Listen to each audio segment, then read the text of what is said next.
तकरीबन 6 साल बाद इलेक्शन हो रहे थे। उम्मीद थी कुछ बेहतरी की गुंजाइश निकलेगी, लेकिन हमेशा की तरह गलत निकले। और अब तो इलेक्शन के बाद मज़ीद हालात बिगड़ गए हैं।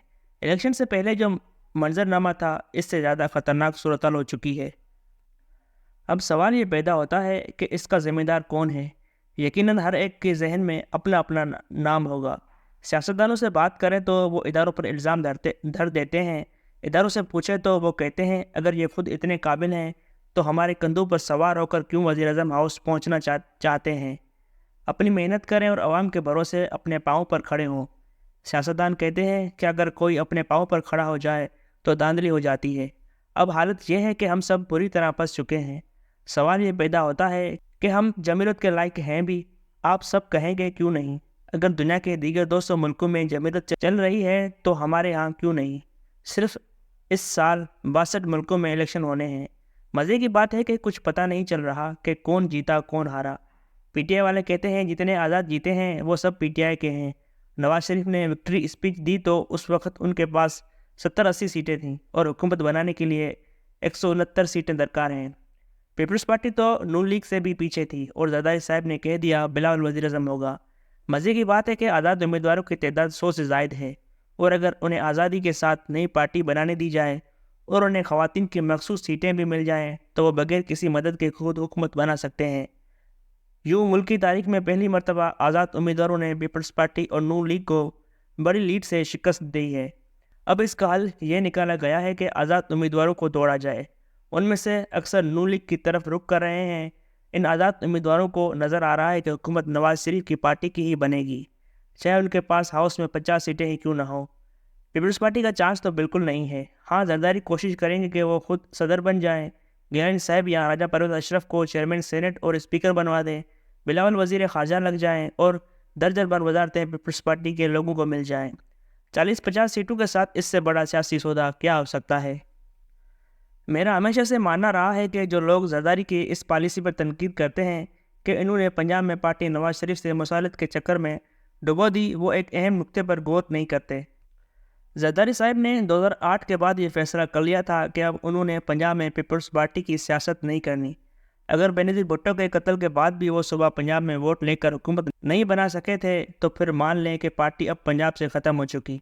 हाँ, पंजाब में चंद पॉकेट्स ज़रूर थीं जहाँ से कुछ पीपी उम्मीदवार अपने ज़ोर पर इलेक्शन जीत लेते हैं। जरदारी मॉडल ये था कि 18वीं तरमीम लाई जाए और इसके ज़रिए सूबों को इतना खुद मुख्तार कर दिया जाए कि उन्हें मरकज़ की ज़रूरत न रहे। हर सूबा एक तरह से मुल्क का दर्जा रखता हो।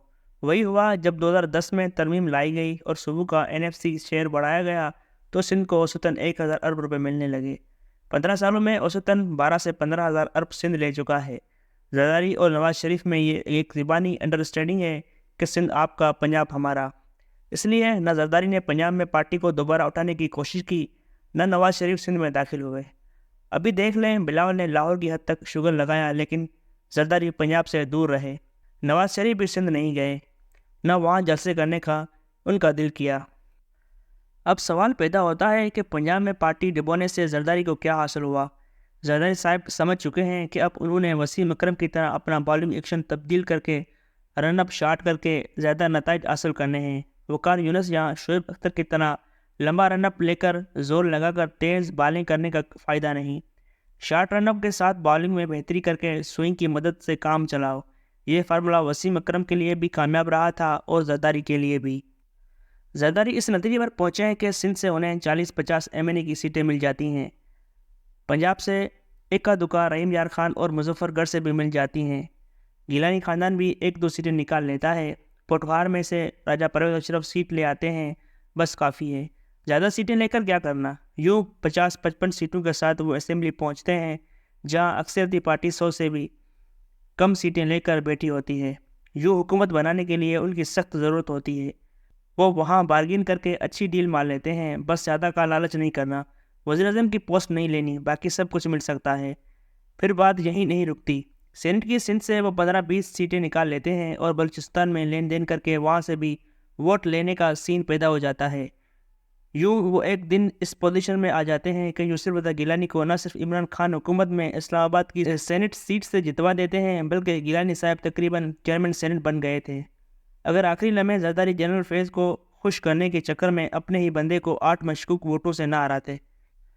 یوں زرداری کو کیا پڑی ہے کہ وہ پنجاب کی سیاست کریں۔ اگر وہ پنجاب کی سیاست کیے بغیر بیٹے کو وزیر خارجہ، یوسف رضا گیلانی کو چیئرمین سینٹ، راجہ پرویز اشرف کو اسپیکر قومی اسمبلی، اپنی پارٹی کے درجن بھر ایم این ایز کو وزیر بنوا دیں اور خود صدر پاکستان کی سیٹ پر بیٹھ جائیں، ان حالات میں اپنا وزیر اعظم لگوا کر کیا کرنا ہے؟